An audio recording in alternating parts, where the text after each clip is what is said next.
I recently went back to my alma mater to check out a fascinating art show put together by an old friend of mine. Hello, I'm Patrick Connors. The exhibition is The Loaded Brush, the Oil Sketch, and the Philadelphia School of Painting. There's 29 paintings in the exhibition across about 140 years of time. And speaking of spanning time, this is one of the paintings in the exhibition by Arthur DaCosta. It's a portrait of me roughly about 34 years ago. The exhibition is on display from the 5th of October 2017 to the 4th of February 2018 on the second floor of PAFA's Hamilton Building.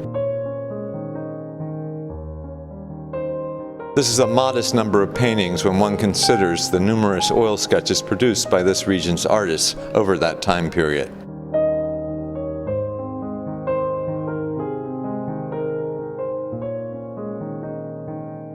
Nevertheless, I hope the show offers a comprehensive view of artwork that has rarely or never been seen by the public.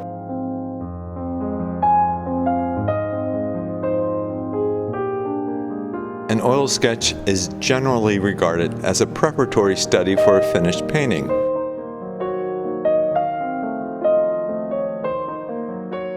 There is another and arguably more significant aspect to the oil sketch: its ability to spur the imagination. Much of the exhibition paintings would fall into this category.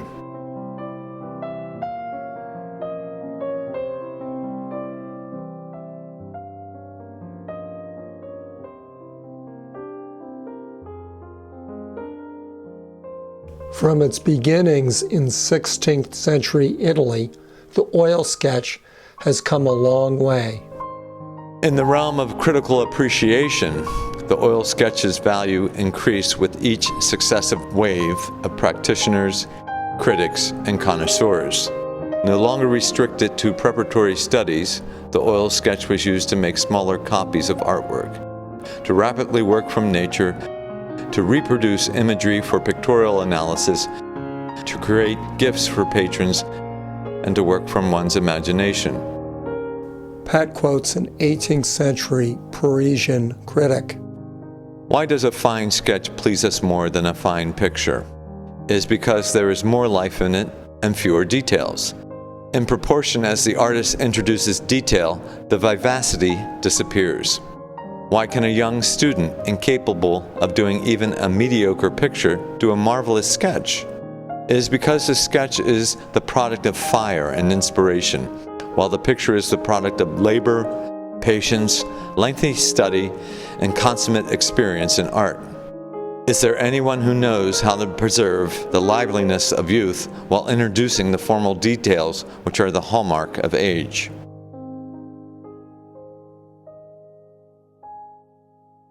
The aesthetic appeal of an oil sketch is undeniable. For some artists, the oil sketch, not some monumental studio picture, has become their ultimate goal. When Pat and I were students, Seymour Reminick was a much-loved instructor who embraced this approach. He wanted that freedom and immediacy and taught alla prima technique, the idea of getting it all down in one shot.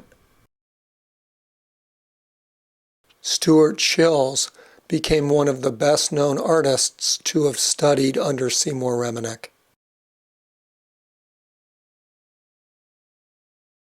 Another who is not in this show is Giovanni Cassaday.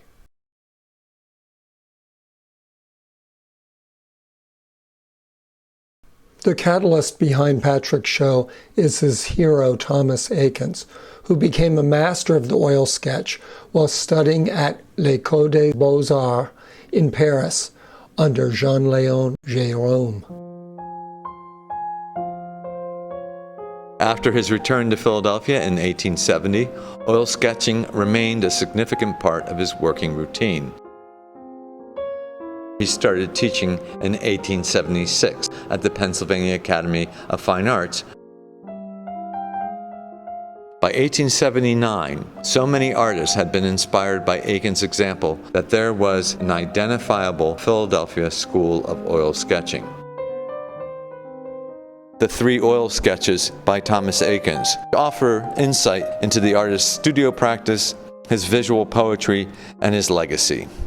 Sketch for Arcadio and the shoreline of the Delaware River with fishing nets are preparatory sketches for finished paintings. Nude woman seated with arms raised is not a preparatory study, at least not in the conventional sense. Rather, it demonstrates the pleasure of painting, a quickly executed oil that encapsulated the artist's impression of his subject. Eakins' influence is apparent in the work of 2 of his former students, Susan McDowell Eakins and Thomas Anschutz.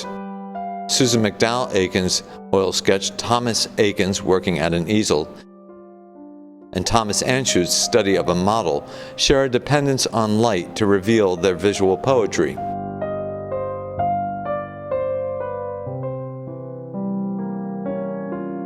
Alice Barber Stevens' oil sketch is a depiction of Eakins' instruction, students painting from the life model. Susan McDowell Eakins is the leftmost artist seated and painting at the easel.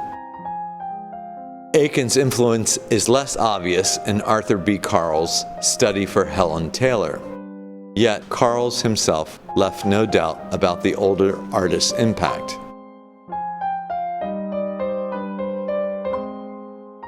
Ben Kamihira's Nude and Plant recall Eakins' preferred subject, the human form in an atmospheric space. Kamihira achieved his imagery through painterly practices comparable to those of Eakins, notably in how the colors harmonize and in the application of paint to cover the canvas. Stanley Beelan, a longtime scholar of Eakins' oil sketches, has found oil studies indispensable to his studio practice. Eschewing formal detail for broad paint handling, Beelan uses a sketch copy to muse on the compositional and thematic aspects of Poussin's A Dance to the Music of Time.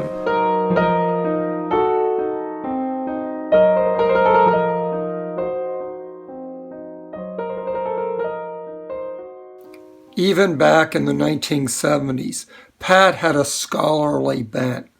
He used to sing opera for us in our group artist house on Mount Vernon Street. So Pat, give us some specific types of oil sketches, defined by Vasari and others. Bozzetto is a draft of the entire composition, noted for its incompleteness, its crudeness. Schizzo is a type of artwork in which its immediacy in spirit and execution reflects the artist's inspiration, his furor. Modello and ricordo. The first describes a type of sketch that is done in one medium or a finished work in another medium. Walter M. Dunk's The Men's Life class is a modello because he executed it in oil paint so that it could be made into a wood engraving. A ricordo, meaning record or memory, is a painting made after or inspired by another artwork. Brian Boutwell's oil sketch was inspired by one of Sargent's.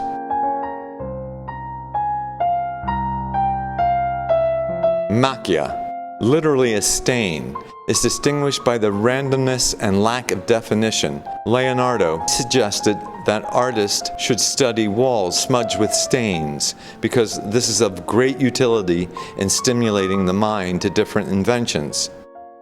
He recommends to avoid the defined outline so that the artist is free to invent, to follow his imagination. A little inside baseball for you non-artists out there. Eakins is espousing a so-called painterly approach, very different from the technique of early practitioners of oil painting. The Flemish masters would do a very careful line drawing and then fill it in with color. Like making a coloring book for yourself, before you get your crayons out. No coloring book for Eakins and other painterly artists. At the risk of possibly annoying Pat, I'm going to show you some examples that aren't in the show, but could have been.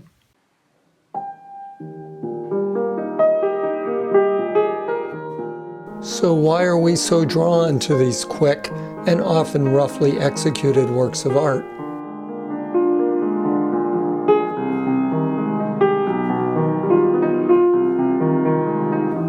Is it for the same reason that we prefer the Gettysburg Address to a 2-hour oration?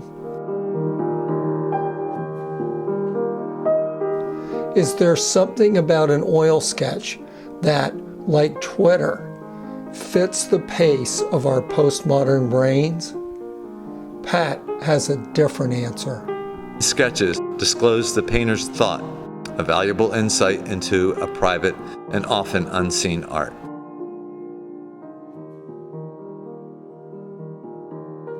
This exhibition is dedicated to my mother and the memory of my father. When you go, make sure you read Pat's brilliant essay on the loaded brush.